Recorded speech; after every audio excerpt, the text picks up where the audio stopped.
estimados seguidores de Perfiles, el espacio de diálogo de Habemos Litere. Hoy tenemos el grato placer de contar con la presencia del doctor Marco Martos Carrera. Él es presidente de la Academia Peruana de la Lengua, doctor en letras con especialidad en literatura de la Universidad Nacional Mayor de San Marcos, decano de la Facultad de Letras y Ciencias Humanas de la Casa de Estudios durante los periodos 2004 al 2007 y 2010 al 2013. Ha publicado 25 libros de poesía, 18 de ellos reunidos en Poesía Junta, 2012. Ha publicado también El Jazmín y la Mandrágora, del mismo año, una antología de sus poesías, Caligrafía China, del 2014, Laberinto de Amor, del mismo año también, Cabellera de Berenice, del 2014, Máscaras de Roma, al año siguiente, Musas de Celuloide, del 2016, El Espíritu de los Ríos, el 2017, y El Piano Negro en el 2018, lo que nos da a entender que ha habido una continuidad justamente en la publicación de estas obras literarias. Poemas suyos han sido traducidos al inglés, francés, alemán, portugués, italiano, griego, húngaro y chino.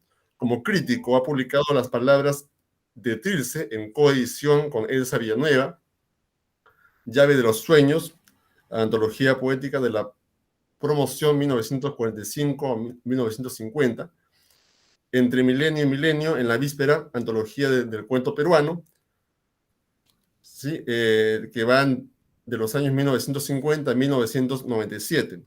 Entre otras distinciones, ha recibido el Premio Fomento de la Cultura, área Poesía José Santos Chocano, el Premio La Casona 2009 de la Universidad Nacional Mayor de San Marcos y la Medalla de Lima el 18 de enero del 2017, otorgada por la Municipalidad Metropolitana de Lima. Muchas gracias, doctor Marco Martos, por su disposición a estar aquí, y voy a comenzar la entrevista pidiéndole, por favor, que nos hable un poco de la Academia Peruana de la Lengua, esta importante institución que usted preside. ¿Cuál es su función y su importancia en el desarrollo cultural de nuestro país? Cuéntenos, por favor. Bueno, la Academia Peruana de la Lengua fue fundada por Ricardo Palma en 1887 y su primer presidente fue Francisco García Calderón y Landa, que había sido presidente de la República en los años finales o en los meses finales de la Guerra del Pacífico. Y finalizada esta, tuvo un acto de mucha valentía negándose a ceder territorio. Y fue tomado preso y, bueno, estuvo en Valparaíso detenido. Años más tarde fue presidente de la Academia, fundamentalmente por su actividad de haber desarrollado un diccionario jurídico. La Academia Peruana siempre, digamos, tuvo una tendencia a subrayar la importancia del idioma español hablado en América en vínculo con los otros idiomas que comparten el mismo territorio. Y el primer ejemplo de todo esto es la actitud de Palma, en 1892, que era delegado de la Academia Peruana, en un cónclave en Madrid, propuso la incorporación de muchos términos del español americano al diccionario oficial del español, cosa que no fue aceptada en ningún punto, y motivo por el cual la Academia, digamos, tuvo una especie de retiro del cónclave general, hasta que después de varios años, muerto ya García Calderón, Palma consintió en regresar y renovó la academia con intelectuales jóvenes como Víctor Andrés Belaúnde en esos años 1917, como Javier Prado, entre otros, ¿no? Esa actitud se ha mantenido y más bien hay un espíritu general, y España misma ha cambiado, aceptando que la verdad, digamos, de la manera de hablar el español pasa por todas las capitales o por todos los países. Y hay una asociación que se llama ASALE, Asociación de Academias de Lengua Española, fundada en México en 1951 por iniciativa en ese momento del presidente de México, Miguel Alemán. Ahí concurrió la delegación peruana, entre los cuales estaba López Albújar y José Jiménez Borja, que fue secretario de ese cónclave. Los tiempos han cambiado y ahora el Perú, el próximo año, en 2022, va a ser sede por primera vez de un Congreso de la Lengua, que no es un congreso de academias, sino es un congreso de países donde se habla español. Entonces, y el tema va a ser lengua, cultura e interculturalidad, lo cual es muy interesante porque en el Perú conviven pues 50 lenguas, todas las cuales influyen entre sí y hay esa predisposición ahora que se va haciendo general para dar importancia a todas las lenguas que se hablan en el territorio. Ya, Claro. contesté lo más apretado que pude. Oh, muy bien, muy claro más bien.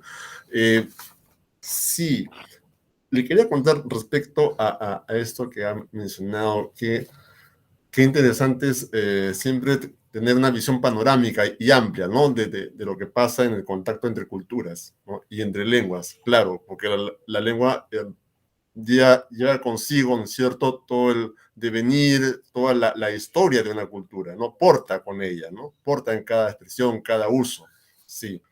Así es. Desde su experiencia como catedrático universitario y decano de la Facultad de Letras y de Ciencias Humanas, ¿qué comportamientos comunicativos y cambios lingüísticos le han llamado más la atención en las nuevas generaciones, en los millennials, en los jóvenes universitarios, por ejemplo? Bueno, fíjense, cuando ha aparecido el Internet, cuando se ha masificado, digamos, el Internet, vamos a poner un año arbitrario a partir del año 2000 o un poco o antes, ¿no? O los años 90, Claro. está ocurriendo que hay una discusión entre gentes sobre si la lengua, por decirlo así, retrocede por la aparición de los mensajes sintéticos, digamos, que se mandan los jóvenes por internet o por teléfono. Y entonces, bueno, ha habido unas discusiones, ¿no? Pero bueno, pues yo más o menos me he enterado de esto y puedo defender esta posición, de que no pasa nada con la lengua por eso. O sea, la Ya. tendencia a simplificar es una tendencia que está en los idiomas mismos. Y es por eso que va a fracasar, y no tanto porque lo digan las academias, este interminable reclamo de que se diga estudiantes y las estudiantes, maestros y las maestras, etcétera, etcétera, ¿no? Mm, Porque es largo, simplemente la tendencia es a simplificar. Y fíjese usted, si nosotros vamos al alfabeto fenicio o al alfabeto griego, de donde nace el alfabeto nuestro,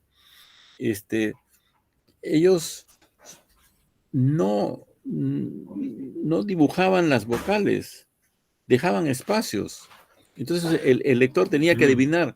Es más o menos lo mismo que hacen ahora los jóvenes cuando ponen te quiero mucho con una T, una K, una TQM. R y una M y que adivinen los otros, ¿no? Es que el ser humano puede hacerlo.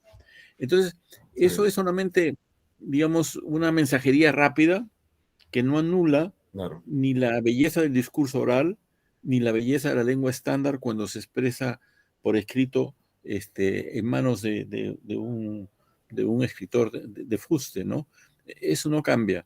Simplemente son maneras de comunicarse que alternan al mismo tiempo, pero que reconocen en qué espacio social están. Ya. Eso es lo que digo. Tal vez eso sea lo más importante. Claro, además hay un uso, disculpe que lo interrumpe, que lo interrumpa, hay un uso inteligente en todo caso de lo que se conoce como el mecanismo de la sigla, ¿no? Sí, sí. Bueno, Subyacente a eso. bueno, bueno, ustedes saben, pues hay un artículo de Damaso Alonso, me parece que se llama así, del siglo de oro al siglo de siglas, ¿no? Este, andamos todo el rato con siglas y bueno, al que pueda entender, que entienda, más o menos es así, ¿no? Por ejemplo, esa sigla de San Marcos es incomprensible para otros.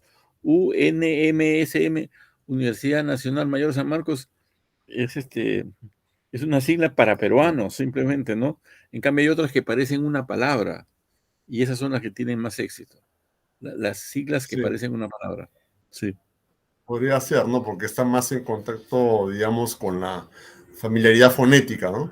Entonces ya exacto. es, así es. Bien, eh, ¿qué balance hace de las actividades literarias en el Perú durante esos 2 años de pandemia? No solo respecto a la creación, sino también a la investigación y a la crítica, ¿no? Compártanos sus impresiones al terminar la Feria del Libro de Chincha, por ejemplo, ¿no? Bueno, fíjese, yo diría que en los últimos años, incluso mucho antes de la pandemia, eh, la venta directa en las ferias de libros está en auge.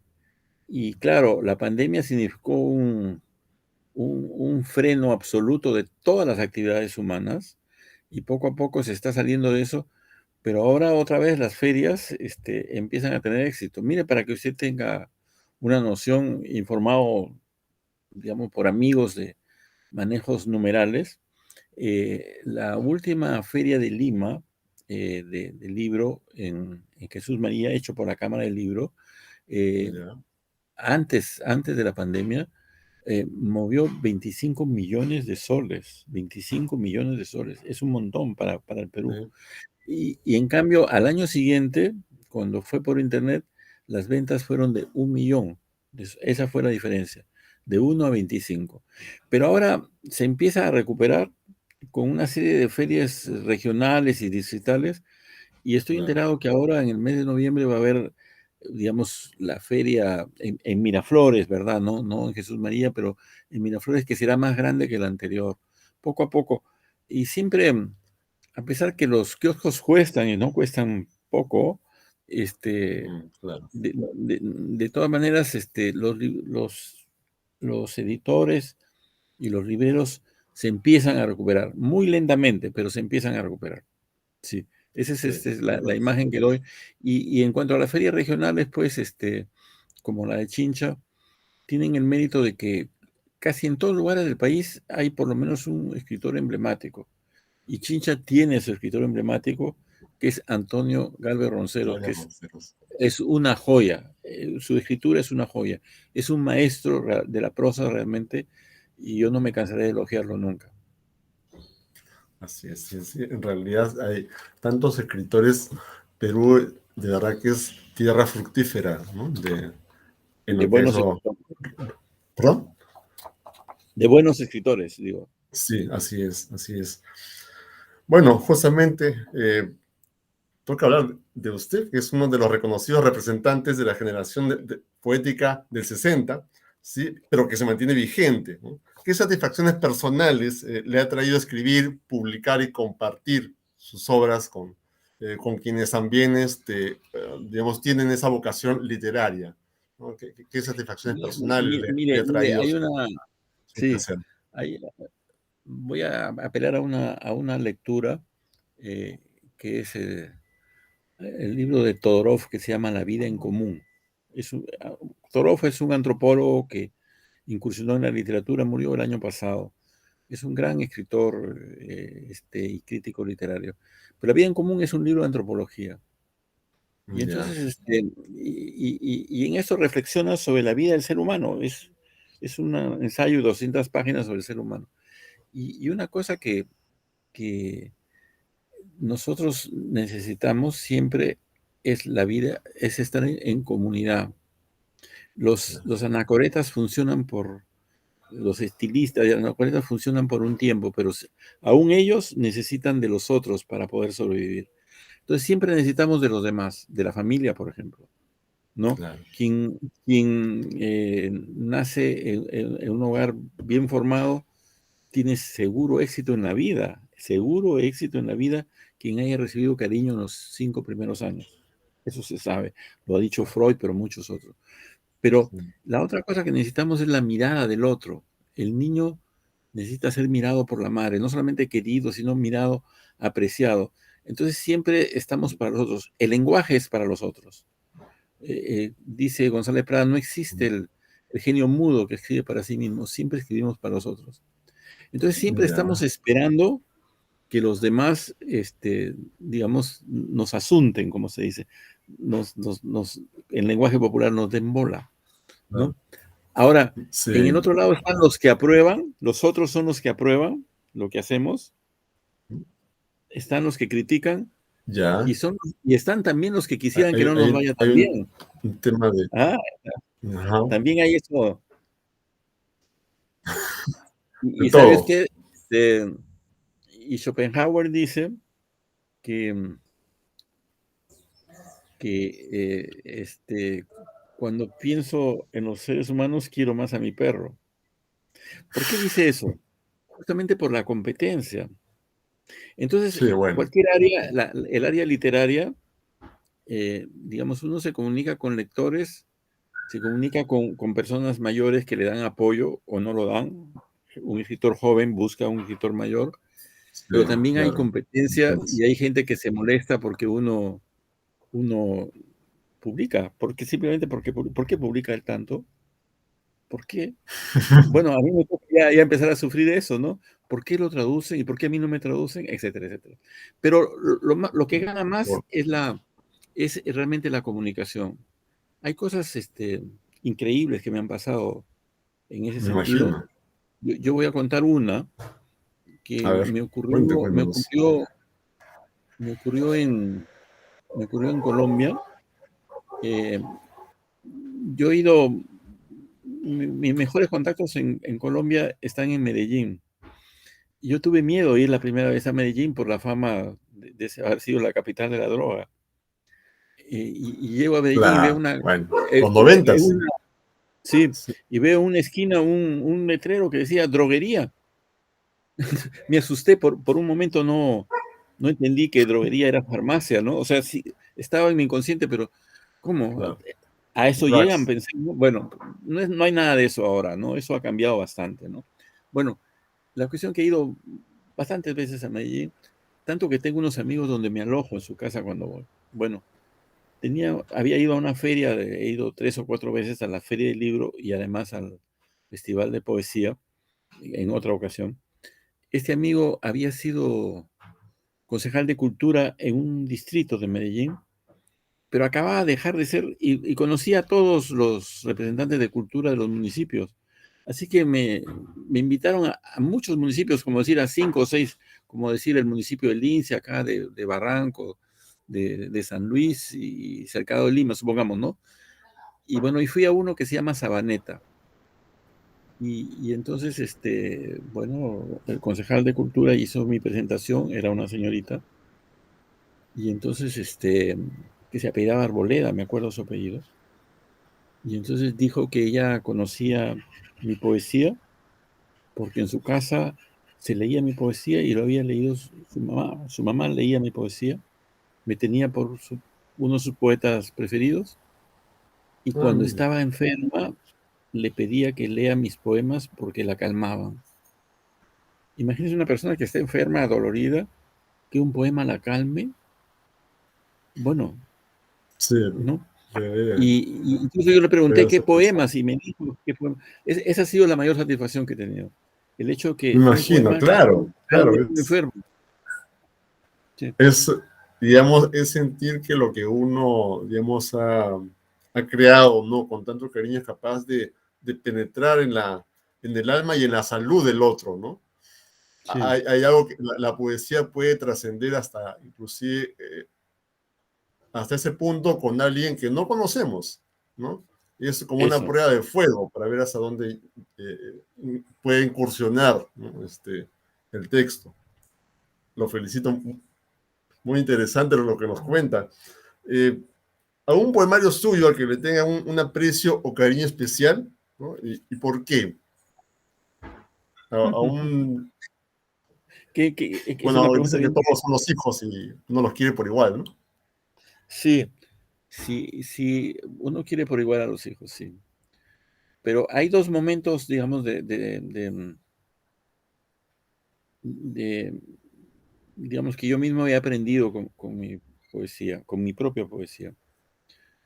Uno ha sido cuando publiqué Caballera de Berenice, que es un libro del año 90, y se ha reeditado 4 o 5 veces, porque en ese libro se anuncian ya los temas que vendrían después. Es Sí, como un condensado de la poesía mía que vendría después. Otro libro de poesía ya, importante para mí del año 99 que se llama El mar de las tinieblas. ¿Por qué? Porque en ese año 98 y 99 yo hice un estudio profundo, digamos que antes ya lo había hecho, pero un estudio profundo de las técnicas de escribir poesía, empezar de cero, digamos, para llegar a dominar aquellas que no dominaba. ¿Y qué cosa no dominaba yo? No dominaba el verso medido. O sea, escribir versos contando las sílabas. Yo no lo había hecho, como no lo hace casi nadie. ah, Pero ahora he aprendido, claro, como yo una puedo hacer, conciencia de la métrica. sí, o sea, yo he aprendido, digamos, de nuevo a escribir poesía y puedo intentar escribir, digamos, casi cualquier forma, digamos, clásica, ¿no? Entonces combino, claro, mi tendencia es al verso libre, lo domino más, pero también es un desafío. Por ejemplo, escribir sextinas. La sextina es la composición más complicada de todas. Son estrofas de 6 versos en decasílabos, 6 por 6, 36, más 3 Claro. versos más, 39. La inventó en el siglo XIII un poeta provenzal, Arnaud Daniel. La dificultad y la gracia está en esto, en que las palabras con las que termina cada verso de la primera estrofa, supongamos eh, rosa, clavel, etcétera, se repiten en las otras 5 estrofas siguiendo un orden Ya, distinto, pero previsto antes por Arnaud Daniel. O sea, si usted termina el sexto verso con la palabra rosa, el verso número 7 debe terminar con la ya, palabra rosa también. Y así, bueno, es un orden que está preestablecido, casi parece un crucigrama, claro. pero bueno, la cuestión es que esa poesía así tan rígida que parece matemática, diga algo al lector, que conmueva, porque de eso se trata, ¿no? De Ya. eso se trata. Ya, entonces yo he hecho pues Ah, unas 8 o con, 10 o de sea, esas, ¿no? digamos, no solamente basta, basta cumplir con la forma, sino ingeniárselas para que, digamos, los recursos poéticos también calen, ¿no? Ya, entonces hay ciertos temas que son más propicios, ¿no? Bueno, esta forma, que era del siglo XIII, digamos, continuó hasta el siglo XVI.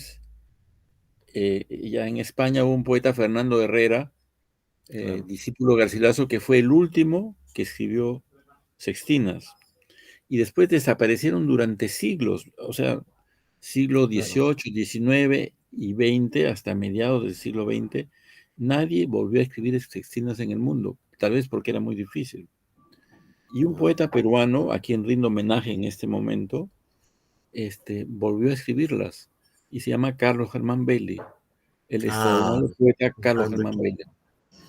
Y después fue seguido por otros, y se ha difundido ahora en todo el mundo.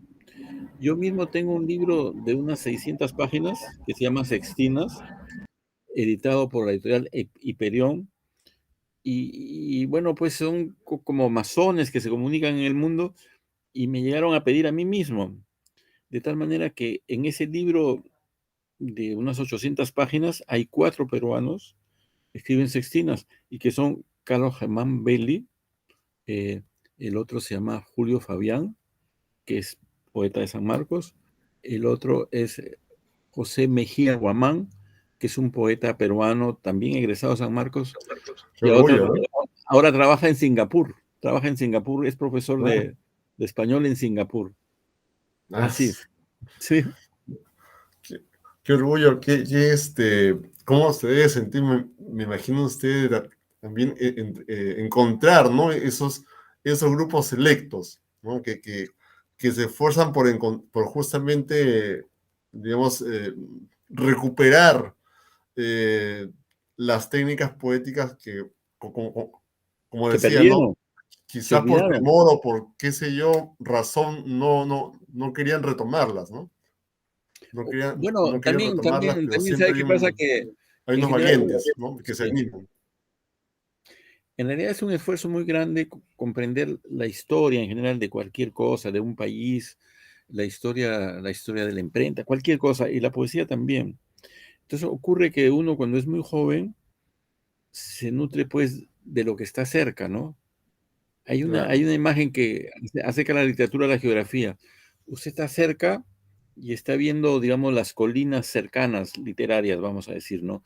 Usted ve a, ya, vamos a decir, los autores, digamos, inmediatamente anteriores, usted ve a Arguedas, ve a Ribeiro, ve a Ciro Alegría, claro. pero no ve al Inca Garcilaso. Ese ya es un esfuerzo más grande. Está más lejos, es una Ya, montaña, sí, pero distante. No ve claro. a Dante. Un joven se aburre con Dante, pero Sí, después pues, descubre la potencia, ¿no? De esos grandes escritores del pasado que nos sirven de antorcha para el porvenir. Exactamente eso. Son como claro, gigantes. son como ecos, ¿no? Que uno escucha ¿no?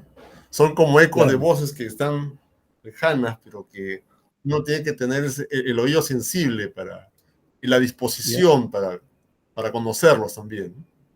Entonces, la actividad de maestro, por ejemplo, en la universidad, o maestro de literatura, tiene que ver con hablarle a cada uno en su nivel, ¿no?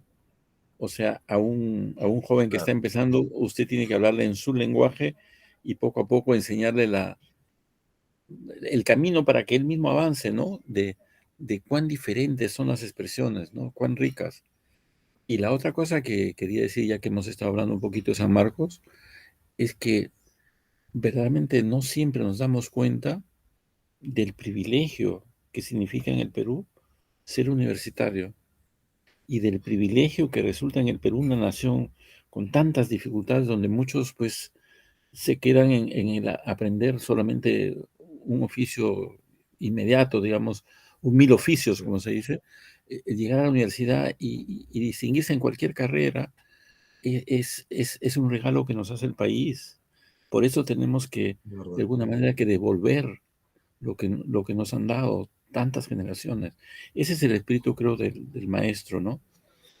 Claro, sí, es verdad. Realmente, mo- ver la forma de mostrar el camino al joven y como dice usted, eh, acercarlo a la literatura, pero con un lenguaje que que le sea accesible, ¿no? Sí. Es importante eso, ¿no? Bueno, doctor Marco Martos, no queremos tomarle mucho de su tiempo. Le agradecemos su buena disposición y bueno, ojalá que haya una próxima oportunidad para poder seguir conversando, ya quizás más puntualmente sobre literatura. Muchas gracias, Daniel Yupanqui. Muchas gracias a usted y al grupo que usted propicia. Gracias. Gracias a usted. Cuídese, que le haya bonito.